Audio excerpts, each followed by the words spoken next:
The entire archive collection of singer-songwriter Bob Dylan will make its home in Tulsa. It will be featured in the soon-to-be-open Bob Dylan Center, seen right here in the downtown Tulsa area. So Leanne is not here. She is across the Guthrie Green from the station for a sneak peek. Leanne? Oh, guys, this is incredible. This space obviously honoring a living legend, Bob Dylan. We have a special access to go in and take a look around before it officially opens for everyone else, and then certainly to the public next week. It's my honor to introduce you to the director of the Bob Dylan Center. This is Stephen Jenkins. This is incredible. The question I get most of all is, why did Bob Dylan choose here?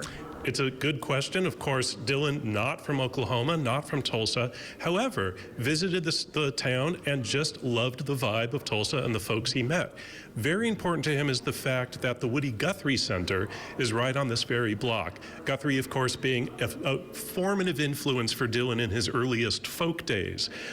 When Dylan saw the Guthrie Center and the way that the Guthrie archives were being preserved and exhibited, he made the decision that this was the right place for him. And we're happy about that. Not only is he an artist, a musician, but an iron worker. Tell us, people will walk in and see this beautiful gate and not really know until they hear the story. It's true. This is a lesser-known aspect of Dylan's multidisciplinary artistry. He loves to get into metalwork, and so he's created this wonderful structure for us, site-specific for the center, 16 foot tall. And if you look closely when you come in as a visitor, you might spot a bit of a little local Easter egg, let's say. That's right. Look for it very closely. This beautiful, ginormous picture also welcomes the visitors. We have Dylan towering over us from the rooftops of New York City when he was a mainstay of the coffee house scene in downtown in Greenwich Village.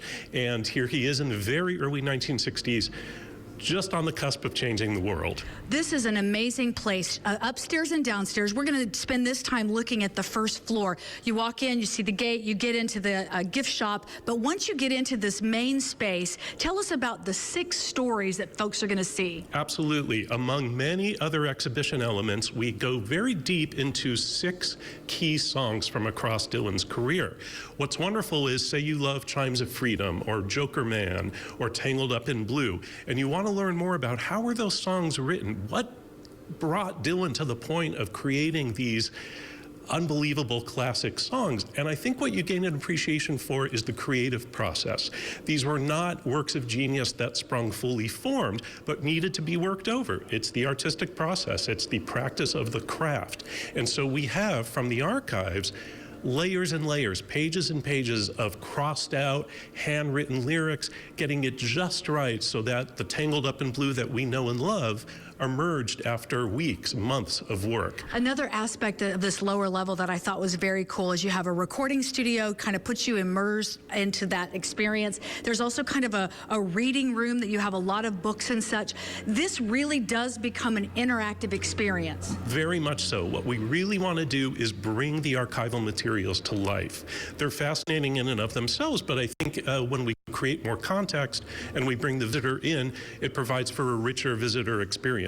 So what we have are audio guides and headphones.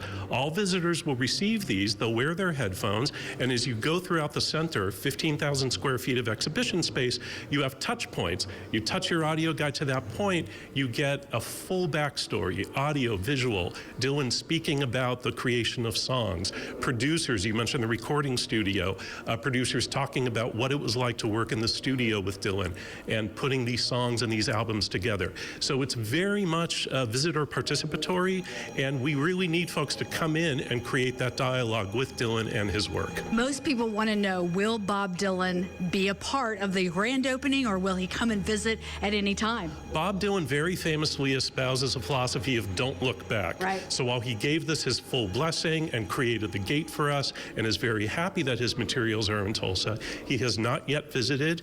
He will not be here this weekend. This is a man who, over 80 years of age, is still playing 80 to 100 shows on the road. Incredible. When people ask him, where do you live? He said, on the road in my tour bus. Yeah. And he's more interested, if I can imagine his thought process, in tonight's show and tomorrow's recording session than in this trove of 60 plus years of material. So it's for us to enjoy and contemplate. Leaving us for the enjoying his past, but living in the present. We're going to take a break. We're going to head upstairs. Wait to see this, 100,000 pieces of memorabilia and a portion of that on display and called the Archive Wall. We'll have that for you still ahead. Just to let you know, the grand opening is coming up next Tuesday. It is open to the public. It'll be happening out front as they cut the ribbon, and then you will need to get tickets and reserve those in advance in the coming weeks. All that information will be at our website at newson6.com.